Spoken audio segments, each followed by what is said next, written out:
The software using for these meetings is GoToWebinar. Has been experiencing some technical difficulties today. The software is currently working, but we are going to attempt to hold our meeting as normal. If the software experiences problems during the meeting, we'll attempt to restart the meeting immediately. But if the software fails, does not allow us to restart the meeting, within 5 minutes, we'll reschedule agenda items for future meeting dates following necessary posting requirements. Also, we will be taking no action on the election items because we did not receive the canvass results from the county, and we will not be discussing item F on the consent agenda. We are to roll call. District 1. Here. District 2. Here. District 3. Here. District 4. Here. District 5. Here. District 6. Here. City Manager. Here. City Attorney. Here. City Secretary. Here. Thank you all for attending this evening. Without a citizen comment, Mr. Harrod, do we have any citizens wish to speak during citizen comment? The only citizens we have here tonight are for planning and zoning items. Thank you. We will continue on then. We are now to consent agenda. All items of the consent agenda will be considered together unless there's any items councilors want to pull off for separate discussion. If so, please indicate at this time. I just have a quick question on item A, Mayor. The cost of Pyromania fireworks for this year is how much? $30,000. Okay, and am I reading the resolution correctly that we have the ability to renew the contract with them for an additional 4 years? That's correct. If do all 5 years, it'd be $150,000. Okay, great. Thank you. That's all I have, Mayor. Is there a motion? I move to approve the consent agenda with the exception of item F. This is Is there a Kristen. I second? second. Thank you. We have a motion and a second. We will now have a roll call vote. District 1, Yes. District 2, Yes. District 3, Yes. District 4, Yes. District 5, Yes. District 6, Yes. and I vote yes as well. City Secretary, please confirm the vote. Yes, sir. Motion was made by Councilmember Ed Moore, was seconded by Kristen Nishihara. The consent agenda minus item F has been passed 7-0. Thank you. We're now to zoning. We'll have a public hearing to consider application S20-05. Ms. Choi.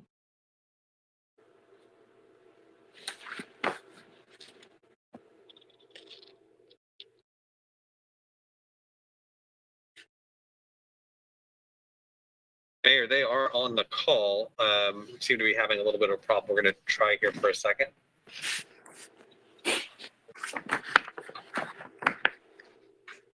Can y'all hear me now? I'm sorry. Yes, we Yep. can. Okay. Sorry about that. The applicant is requesting a specific use permit for a restaurant with private club in general retail zoning district. A specific use permit is required for a private club allowing for on-site consumption of mixed beverages within general retail zoning district to ensure no negative impact on surrounding properties. The proposed restaurant is located in general retail area and there is no adjacent residential.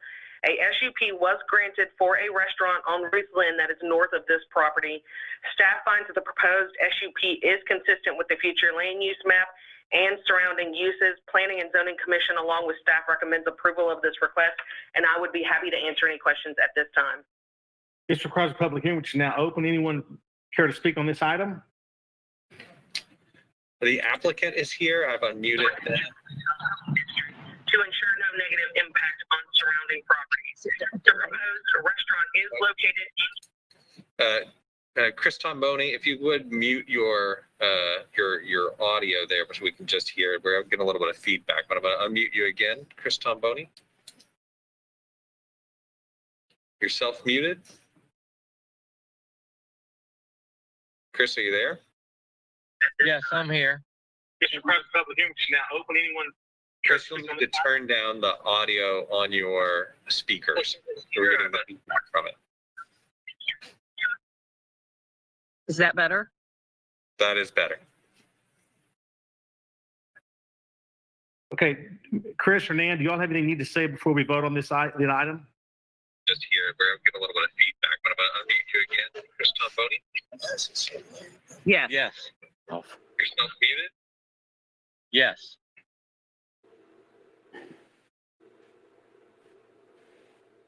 Sean, we can hear them. Yeah, we can hear them, but we just keep getting feedback. I think they might have their speakers on, and we're getting a little bit of a delayed feedback there. So we can try one more time. They've muted again. Okay. But there's one other person here that is now logged on. But I'm going to give them a moment. If they wanted to raise their hand within the app, you can raise your hand and let us know if you want to speak. I do not see their hand raised, so we can try with the Tombonis one more time, or we can move forward. I'll try to unmute them. Are the Tombonis there and available? Looks like they're self-muted currently. All right, maybe I just go ahead. We'll go ahead with the vote, and then we'll come back if necessary. Should not be an issue. I will close the public hearing. Is there a vote? Is there a motion? Make a motion, we accept. This is Kristen. I second. We have a motion and a second. We'll have a roll call vote. District 1, Yes. District 2, Yes. District 3, Yes. District 4, Yes. District 5, Yes. District 6, Yes. and I approve as well. Secretary, please read the vote. Yes, sir. Motion was made by Councilmember Steve Pirtle, was seconded by Kristen Ishihara. Ordinance passes 7-0. Thank you. Chris and Nan, we didn't hear from you, but we appreciate your being there and answering the questions if we need it, but we're good to go. Good luck to you guys. Now the public hearing held to consider application PD 20-05. Ms. Choi. Thank you, Mayor Mack. The applicant is requesting to rezone from single-family 4 to plan development single-family attached to allow for a 29-lot subdivision. This subdivision will mimic the 2 adjacent subdivisions to the west of this property, also along Fenton Road. All houses will be single-family detached with 20-foot front setbacks, 6-foot side setbacks, and 10-foot rear setbacks. Corner lots will have a minimum 15-foot setbacks on the corner side. All lots will be a minimum of 7,400 square feet with a minimum house size of 1,400 square feet. The maximum height will be 2.5 stories with each lot having a minimum of 2 parking spaces. Sidewalks will be provided by each lot owner at the time of construction and will be constructed throughout the subdivision. The sidewalk will be 5 foot wide and located in the public right-of-way. There will be no direct access onto Fenton Road from the residential lots. Staff finds that the proposed zoning change is consistent with the future land use map and surrounding uses. Planning and Zoning Commission, along with staff, recommends approval of this request. I'd be happy to answer any questions at this time. This requires a public hearing, which is now open. Any discussion on the public hearing? The applicant is online, but it looks like they've not entered their audio correctly, so I'm unable to unmute them. I've sent them their audio pin, but I don't see them. That's Kyle Stevens to be able to speak. So there's one other person, like I said, that is on the meeting. If you would like to be able to speak on the item, please raise your hand within the GoToWebinar app. If not, I believe that is all we can do at this time. Then we'll have the public hearing be now closed. Is there a motion? This is Dave Wright. I move to approve. Second? Second. Who's the second? Steve Pirtle. Thank you. A motion and a second. We'll have roll call vote. District 1, Yes. District 2, Yes. District 3, Yes. District 4, Yes. District 5, Yes. District 6. Yes. I vote yes. Ms. Secretary? Yes, sir. Motion was made by Councilmember Dave Wright, was seconded by Steve Pirtle. Ordinance passes 7-0. Thank you. I have a public hearing. Consider application Z20-09. Ms. Choi? Thank you, Mayor Mack. The applicant is requesting to rezone approximately 1.217 acres of abstract 262 A. Jordan Survey Tracts 3 and 4, Section 4, located at 2003 and 2005 Alpine Road. Eastman Road and Alpine Road are principal arterial roadways, and both are maintained by TxDOT. Retail development is appropriate along this roadway as long as access management is followed. Staff finds the proposed zoning change is consistent with the future land use map and surrounding uses. Planning and Zoning Commission, along with staff, recommends approval of this request. I would be happy to answer any questions at this time. This requires a public hearing. You may have any questions of Ms. Choi that will speak in the public hearing. The applicant is available now, Mr. Kyle Stevens. Are you there, Kyle? Yes, I am. Yes, I am. If y'all have any questions for me, I'll be more than happy to answer them. Thank you, sir. Any questions, Mr. Stevens? If not, public hearing is now closed. Is there a motion? This is Kristen. I move to approve. Ed Moore, second. A motion and a second. Of roll call vote. District 1, Yes. District 2, Yes. District 3, Yes. District 4, Yes. District 5, Yes. District 6, Yes. and I vote yes as well. Ms. Secretary, please record the vote.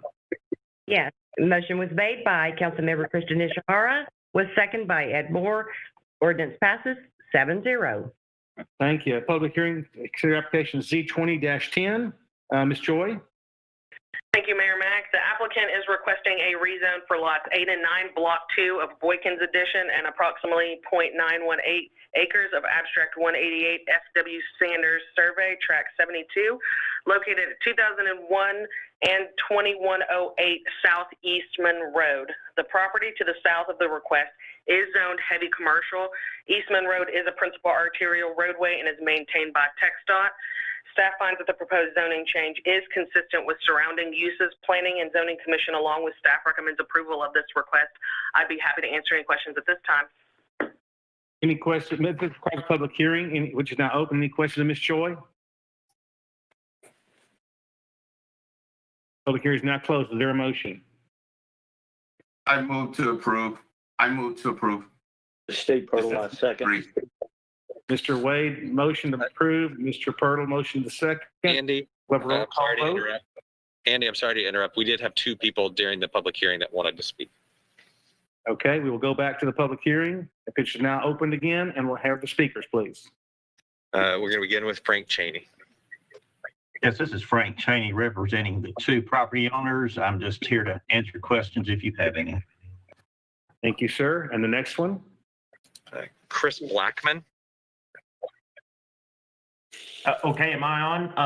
I was just also here to answer any questions, to let you know I was here. All right, sorry about the Any interruption. questions, Mr. Blackman? Very good. The public hearing is now closed. So we'll now have we have the motion in a second. We'll have a roll call vote. District 1, Yes. District 2, Yes. District 3, Yes. District 4, Yes. District 5, Yes. District 6. Yes. I vote yes as well. Ms. Secretary, please confirm the vote. Motion was made by Councilmember Ray Wade, was a second by Steve Purtle. Ordinance passes 7-0. Quick side note, Mr. Blackman, are you still on the call? He is. Hold on one moment. You, Mr. Blackman, you're unmuted. I sure am. Is this Chris Blackman I went to high school with? Yes, it is. I thought so, Chris. Thank you for being here tonight, and great talking to you. I hope to visit with you soon sometime. Okay, buddy? That'd be great, Andy. Thank you very much. Thank you. Bye-bye. I haven't seen Mr. Blackman in, well, however long it's been since I've been in high school. That's about 11 years now or so. Okay. We'll have a public hearing to discuss lead cause abandonment on a 20-foot alley right-of-way. Ms. Choi.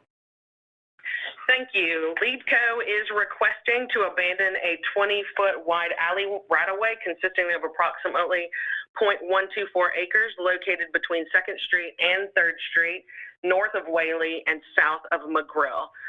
This alleyway is an unimproved right-of-way that was never paved.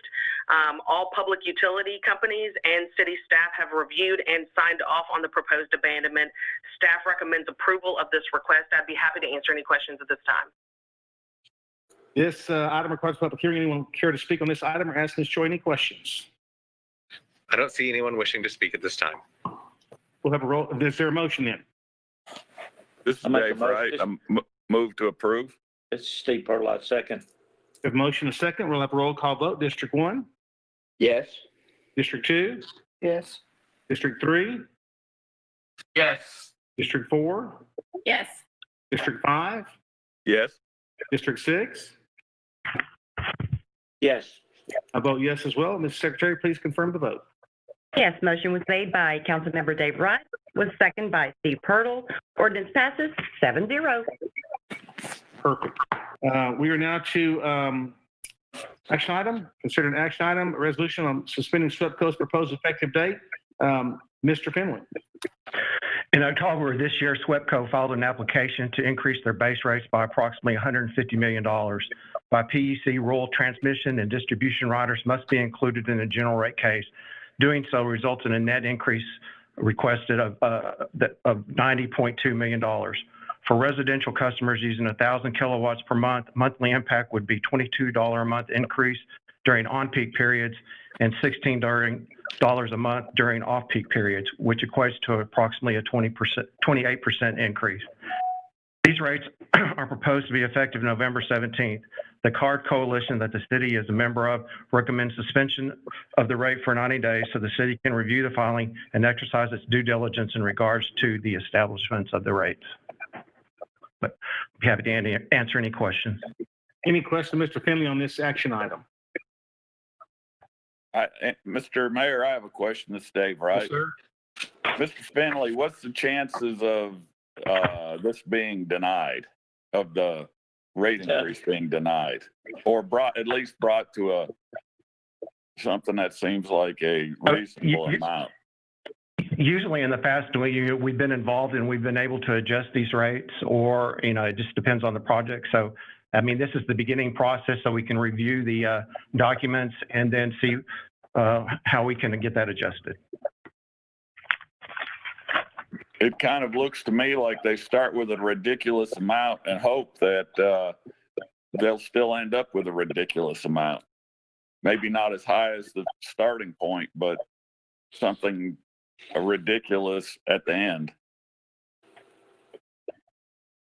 Is that a question or a statement, Mr. Wright? That's pretty much a statement. I thought it was. I don't disagree. Ms. Finley, we thank you for your diligence on this. I know this is painstaking and all that you have to go through on this, but we appreciate it. Is there any discussion? If not, I'll entertain a motion. Ed Moore, move to approve. This is David Wright, I second. The motion is second. Of roll call vote. District 1, Yes. District 2, Yes. District 3, Yes. District 4, Yes. District 5, Yes. District 6. Yes. I vote yes as well. Ms. Secretary, please confirm the vote. Yes, sir. Motion was made by Councilmember Ed Moore, was seconded by Dave Wright. Resolution passes 7-0. Thank you very much. We're now at items of community interest. We'll go around the table. Mr. Moore? We have one more action item, don't we, Mayor? We do? I don't know mine. Oh, I'm sorry, we do. Yes, I'm sorry. Consider M20-01, adopting Unified Development Code. Freese and Nichols. I'm sorry. Thank you, Mr. Moore. Thank you. This is Daniel Harrison with Freese and Nichols, and I don't know if we got just a couple slides we wanted to show, but if we can get that up on the screen. Yes, next slide, please. I'll make this real brief.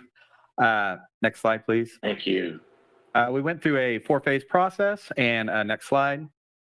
First phase was getting public involvement. Second phase, next slide, please. Really working with staff and the development community to draft the document. Next slide, please. Phase 3 was refining that document with staff and the development community. Next slide, please. Next slide, please. And the fourth phase is where we are tonight, in adoption process. You can see the organization of the UDC on your screen. Notable elements are zoning, subdivision standards, historic preservations and signs. Next slide, please. The highlights that you'd want to know are the document's been made user-friendly, so the public, staff, developers all can use it. Integrated flow charts and graphics, also implemented recommendations from the comprehensive plan for I-20 and downtown. We also updated all the inside, the lane uses and the definitions, all those have been updated. And then, of course, we consolidated content and made a smaller document. Next slide, please. And with that, I'll be able to answer any questions that you may have. But this item requires a public hearing, which is now open. Any questions of Mr. Freese and Nichols? If not, public hearing is not closed. Was someone trying to speak? I'm sorry. They did not. Go ahead. Okay. So we have, is there a motion? I make a motion that we approve. Nona Snoddy, second. That was Mr. Purtle making the motion and Ms. Snoddy seconding. We will have roll call vote. District 1? Yes. District 2? Yes. District 3? Yes. District 4? Yes. District 5? Yes. District 6? Yes. I vote yes as well. Ms. Secretary, please record the vote. Yes. Motion was made by Councilmember Steve Purtle, was seconded by Nona Snoddy, and the ordinance passes 7-0. Before we move on to items of community interest, I just want to make one quick side note that this Unified Development Code has been a long, arduous process, and so many people have been involved. Freese and Nichols has been great to work with. The city staff has done a tremendous job trying to work and appease the community. Mr. Purtle has been very active in this process because of his background in the building business, and we appreciate that. And I appreciate all the builders and organizers that have gotten together to try to make this a process where Longview can stand out as being an easy place to do business, because that's our goal. And I hope this brings that to fruition. And I appreciate all the time and effort put through this, because it's been a real task. But hopefully, in the end, it's going to make it better for everybody involved and better for our community. So thank you all very much for your input on this project. We're now out of community interest now, Mr. Moore. I would just like to remind everybody about the Food for Fines drive at the public library between now and November 23rd. For every 12-ounce can or box of non-perishable, unexpired food item will clear $1 in library fines up to $20. It's an excellent opportunity to clear up any library fines you might have, at the same time help the community. And also, if you've been diligent in bringing your library items back on time, you're still welcome to donate food items. Next, if you will indulge me, I would like to spend a few minutes recognizing our veterans. This week, culminating in Veterans Day yesterday, our nation and local community have honored our veterans and their families for the sacrifices they've made protecting our freedom. And I would be remiss, we also need to recognize active duty men and women, especially those that are currently serving in harm's way. And I would ask that we pray for their safe return to their families. As a veteran myself, I was truly honored to serve our country in the Navy. And I am profoundly grateful to the nation for remembering our military. Thank you. Thank you, Mr. Moore, and for your heartfelt thought on Veterans Day. We always appreciate that. Ms. Snoddy. Yes, thank you, Councilman Moore, for your service. And thank you to all veterans, past, present, and future, for their service as well. Thank you. Thank you, Ms. Snoddy. Mr. Wade.